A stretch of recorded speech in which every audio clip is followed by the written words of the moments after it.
O que nós temos que relembrar é que o princípio da simplificação reinou sobre o universo. As coisas foram totalmente e por princípio isoladas do seu ambiente e o seu observador privados, ambos de toda existência. A concordância das observações eliminou o observador, e o isolamento experimental eliminou o ambiente perturbador. As coisas tornaram-se objetivas, objetos inertes, imobilizados, inorganizados, corpos mudados, sempre por leis exteriores. Tais objetos privados de formas, de organização, de singularidade são, nesse grau de abstração, terrivelmente irreais. Mas tem-se poder sobre eles pela medida e pela experiência. E esta ação é terrivelmente real. Aqui está a receita. Nós temos formas, nós temos concepções que foram se formando na medida dos tempos, que não tem nada a ver com a realidade. Esta realidade terrível eliminou a singularidade. Se não dizer, mas o cara vem com um problema político aqui. Eu pergunto, onde é que está o ser humano, o homem individual, dentro da nossa experiência jurídica posta a partir dos tribunais superiores? Ele não é nem um detalhe, ele não existe. Porque o conceito não permite que se chegue a ele. Então, aqui é que efetivamente se diz, nós temos uma ação, são objetos privados de forma, de organização, de singularidade. É nesse grau de abstração, terrivelmente irreal.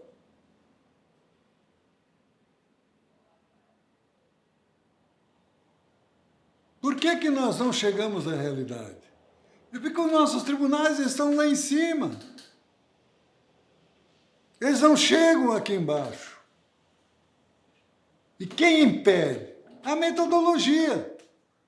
Aqui se consegue as coisas abstratas, postas num conceito geral.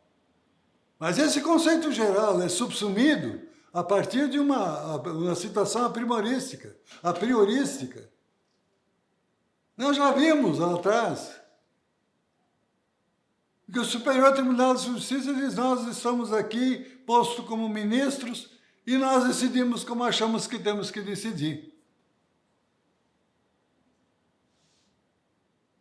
Mas a estrutura de uma estrutura científica, de uma hermenêutica organizada que determina que se faça situações específicas, modelos específicos, paradigmas, para resolver os casos concretos. Não, mas isso cada um faz. Mas isso é um trabalho conjunto, que efetivamente tem que resultar de uma uniformidade de conhecimento e de razões. Cada ministro tem que abrir mão da sua individualidade para construir esse único caminho metodológico. Sob pena de se manter essa irracionalidade que estamos aqui. O ponto de partida da metodologia metafísica, ao contrário da fenomenologia, está fixado no absoluto controlador do conteúdo semântico. Pela abstração, a realidade é relatada por ideias preferenciais ordenadas pela lógica clássica, psicologicamente estabelecida e que efetivamente ensejam certa forma de indicação ao eterno.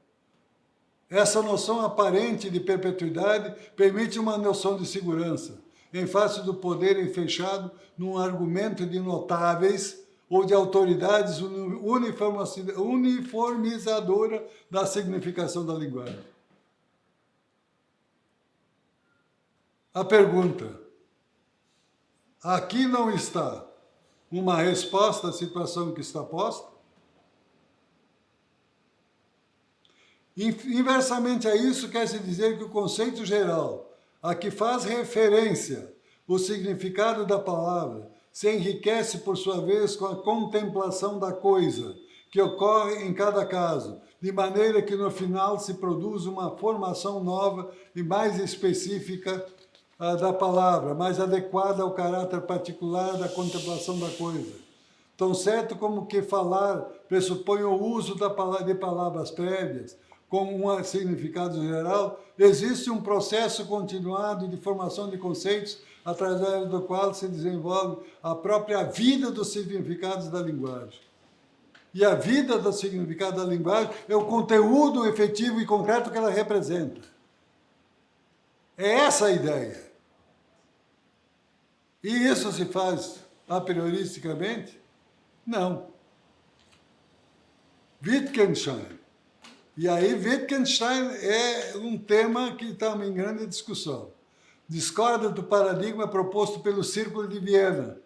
Quando o Círculo de Viena, às vezes, diz que Wittgenstein está concordando com eles. Então ele diz, foi proposto pelo Círculo de Viena quando refere que a frase, se ela é verdadeira, mostra como as coisas são. Não podemos, pois, mostrar definitivamente como as coisas são por meio de enunciados de caráter especulativo, formados intuitiva e psicologicamente por uma pessoa. O máximo que tais enunciados permitem é saber o pensamento individual de quem faz a proposição.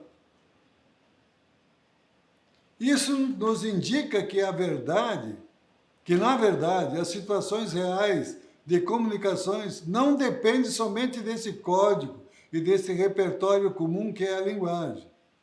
Elas dependem também de um outro tipo de código, ligado à ideologia, que depende de uma paradigmatologia sempre implícita, sempre escondida, sempre presente e sempre dominante. Nas situações reais, a própria lógica do receptor é intermitente. Ele pode passar de uma lógica empírico-racional a uma lógica mágico-efetiva. Sua decodificação pode variar de decodificação da letra à decifração do sentido escondido. Então, o que ele quer dizer? O que a Santaella quer dizer com essa última parte? Ela quer dizer o seguinte, cada um vai definir por si a comunicação que recebeu. Então, essa integração de que quem fala e quem recebe a fala, ela está contaminada. Porque eu falo uma coisa e o outro entende outra coisa. Tá, mas isso é um problema de linguagem. Voltamos à Constituição. A Constituição determina um determinado voto. Quem fala é a Constituição e a lei. Agora, eu estou autorizado a pensar por mim mesmo aquilo que me é comunicado pela lei? Ou eu tento, num princípio de igualdade, eu tenho que chegar aos meus pares que compõem um determinado tribunal e dizer o que vamos pensar objetivamente nisso como unidade de tribunal? Não, a unidade do tribunal é dada por aqueles que dão os seus votos ali, dão provimento, negam o provimento. Mas isso basta? Isso não tem que ser explicado? Não tem que ser demonstrado? A nossa lógica, os nossos princípios de interpretação não exigem isso, em face da metodologia que nós adotamos. Daí a insegurança.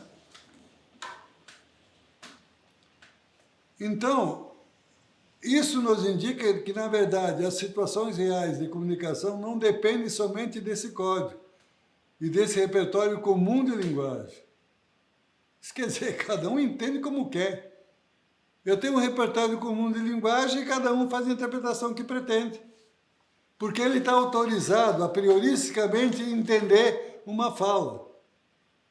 E muitas vezes, quando a gente quer fazer uma comunicação com outra pessoa, antes da gente terminar a frase, a pessoa já diz que entendeu. Simplesmente porque ela não ouve. Normalmente um processo é decidido por aquilo que o juiz tem na cabeça antes de abrir a primeira página.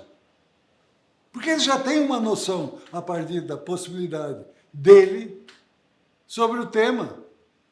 E vai procurar dentro do processo elementos que justificam o que ele pensa. É isso que eu tenho verificado e vivenciado nos meus anos de tribunais. Se um determinado magistrado tem um entendimento num sentido concreto, ganha-se a causa.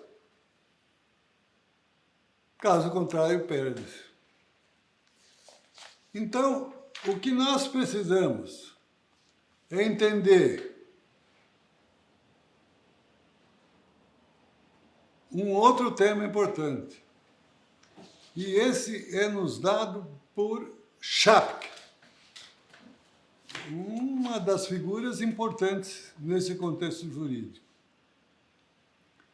Falávamos que o legislador, ele mesmo, decide a série dos casos individuais e, com isso, o próprio caso individual. Então, o legislador decide o caso individual, o caso genérico. O que lá nos importava é que a série não constitui um gênero que se sobrepunha aos casos individuais, constituindo apenas o conjunto de todos os casos individuais na mesma estrutura. Então, quando ele fala isso é gênero, ele está falando que esse gênero é constituído de casos individuais. Após as considerações já feitas, diz Schapke, podemos agora dizer que o legislador decide o caso individual a partir de uma razão que também vale para outros casos individuais da série. Isso inverte o problema. Não é mais o conceito que deve ser aplicado. É o nome individualizado que deve ser a matriz da decisão. A pertença a uma série